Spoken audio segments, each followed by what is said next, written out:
Marredpally LIC కాలనీలో అత్తగారి ఇంటి ముందు ధర్నా. ఎన్ఆర్ఐ కోడలు రాత్రి నుండి ధర్నాకు దిగారు. కోడల్ని ఇంట్లోకి రాకుండా అత్త ఇంటికి తాళాలు వేసుకోవడంతో ఇంటి ముందు కోడలు మనవరాలు కూర్చొని ధర్నా కొనసాగిస్తున్నారు. వరంగల్ ప్రాంతానికి చెందిన రజితకి మారేడుపల్లి ఎల్ఐసి కాలనీకి చెందిన మంచాల రాముతో 2002లో వివాహం జరిగింది. అనంతరం యుఎస్ కి వెళ్లారు. రాము రజిత దంపతులకు ఓ కూతురు జన్మించింది. రాము గుండె సంబంధిత వ్యాధితో 2019లో చనిపోయాడు. ఇటీవల రాము కుటుంబ సభ్యులు ఫ్యామిలీ సర్టిఫికేట్ రెవెన్యూ శాఖ అధికారుల నుండి పొందారు. అయితే రాము పేరు లేకపోవడంతో విషయం తెలుసుకున్న భార్య కూతురు అత్తగారి ఇంటికి వచ్చి ప్రశ్నించారు. దీంతో ఇంట్లోకి రాకుండా ఎన్ఆర్ఐ కోడల్ని అత్త మరిది అడ్డుకోవడంతో ఇంటి ముందు కూర్చొని ధర్నా చేస్తున్నారు. తన భర్తకు సంబంధించిన ఆస్తిని ఖాళీ చేసేందుకు అధికారులకు తప్పుడు సమాచారం ఇచ్చి ఫ్యామిలీ సర్టిఫికెట్లు తీసుకున్నారని, దీంతో తమకు అన్యాయం జరుగుతుందని భార్య లక్ష్మి, కూతురు త్రిషలు ఆవేదన వ్యక్తం చేస్తున్నారు.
నా పేరు మంచాల రజిత అండి. నా భర్త పేరు మంచాల రాము. ఆయన 2019లో అనారోగ్యంతో మరణించారు అమెరికాలోనే. కానీ అప్పటి నుంచి నా అత్తగారు నన్ను దూరంగా పెట్టడానికి ప్రయత్నిస్తున్నారు.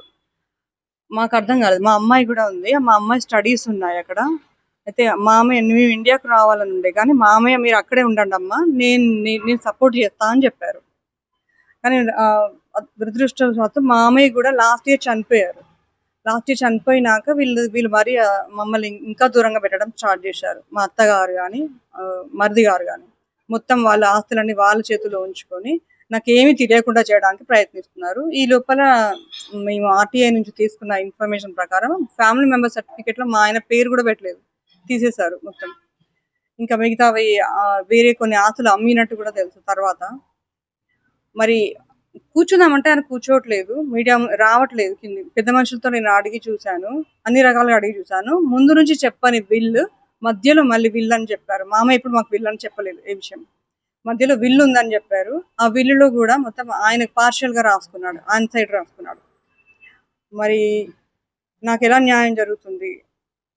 ఇప్పుడు ఈమె కనీసం నేను అత్తమ్మని అడుగుదా. అత్తమ్మ స్ట్రాంగ్గా ఉంటే అన్ని క్లియర్గా అయ్యేది, కానీ ఆమె అతన్ని సపోర్ట్ చేస్తుంది. మొన్న వచ్చినప్పుడు మమ్మల్ని బాగానే రిసీవ్ చేసుకున్నారు. లోపలికి వెళ్ళాం మేము. మా అనురాలను చూసి సంతోషపడింది. ఆవిడ ఒక్కతే ఉంటుంది కాబట్టి ఆవిడకి ఎమోషనల్ సపోర్ట్గా ఉంటుండే మేము.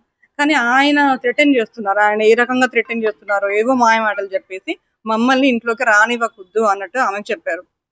నేను కనీసం ఇంటికి వచ్చిన ట్రెస్ పాసింగ్ కేసు పెడతా అని ఆ కెమెరాలు పెట్టుకొని కూర్చున్నాడు. అక్కడ నుంచి అన్ని చూస్తుంటాడు ఆయన.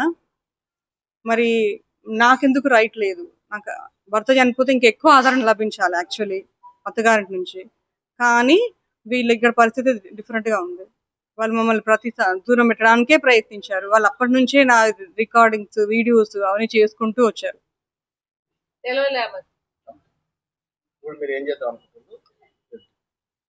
ఇప్పుడు నాకు న్యాయం ఎలా జరుగుతుంది? ఆస్తి పంచేయాలని అడుగుతున్నాను. అలాగే న్యాయం జరగాలి. వాళ్ళు రూమర్స్ ఎందుకు క్రియేట్ చేస్తున్నారు? వాళ్ళు అనవసరంగా ఎందుకు ఇంత మెంటలీ హరాస్ చేస్తున్నారు అనేది అడగడానికి. అవి మన బిడ్డ భవిష్యత్తు కూడా చాలా ఎఫెక్ట్ అవుతుందండి. అది ఇప్పుడు మాకు అవసరం కూడా ఉంది. మరి చదువు ఫ్యూచర్ లో ఏ డెసిషన్ తీసుకోవాలన్నా కూడా మాకు కష్టంగా ఉంది. చాలా నిర్ణయాలు తీసుకోవాలంటే, మేజర్ నిర్ణయాలు తీసుకోవాలంటే చాలా కష్టంగా ఉంది. మీరు ఏ సపోర్ట్ ఇవ్వట్లేదు, కనీసం ఎమోషనల్ సపోర్ట్ ఎప్పుడు ఇవ్వలేదు, ఫిజికల్ సపోర్ట్ ఇవ్వట్లేదు, కనీసం ఫైనాన్షియల్ గా నా భర్తదే అడుగుతున్నాను. నేను మీది ఒక్కటి కూడా ఆశించట్లేదు. ఏది నా భర్త డబ్బులు మాకు ఇవ్వండి అని అడుగుతున్నాను, ప్రాధాయపడుతున్నాను అంతే. అది ఓపిక పట్టండి అని అంటే ఇప్పటికే లేట్ అయింది కదా. నేను ఇన్ని రోజులు ఓపిక పట్టాను, 6 సంవత్సరాలు అయిందండి ఇప్పటికి, ఆల్మోస్ట్ 7 సంవత్సరాల దగ్గరగా. మేము ఆర్డీఓకి కూడా ఒక లెటర్ పంపించినాము, వాళ్ళ ఫ్యామిలీ మెంబర్ సర్టిఫికేట్ని కరెక్ట్ చేయమని ఒక లెటర్ని పంపించినాం, కానీ వాళ్ళ నుంచి కూడా ఏం ప్రాపర్ రెస్పాన్స్ రాలేదు. సో మా బాబాయ్ పేరు మీద, సునీతత్త పేరు మీద, మా నానమ్మ సులోచన పేరు మీద ఒక ఫ్యామిలీ సర్టిఫికేట్ క్రియేట్ చేశారు. పంచనామాలో నా డాడీ పేరు కూడా ఉంది, మంచాల రాము, బట్ అది తీసేస్తారు ఫ్యామిలీ సర్టిఫికేట్ నుంచి. సో ఆ డబ్బులతో, అది సర్టిఫికేట్తో అన్ని డబ్బులు, finances, he's trying to take all the finances and assets. అంటే we're already in a big loss, మా ఫాదర్ లేరు అండ్ ఇంకా లాస్లో పెడుతున్నారు మా బాబాయ్. మా ప్రాపర్టీస్ ఇవ్వకుండా, ఫైనాన్సెస్ ఇవ్వకుండా చాలా లాస్ చేస్తున్నారు బాబాయ్. మేము మార్ట్గేజ్, నా ఎడ్యుకేషన్ కోసం చాలా డబ్బులు పడతాయి. I'm studying my bachelors degree and I want to study for a few more years and I require funds for that education. But I don't have the funds that my father invested in India. So we're requesting for justice.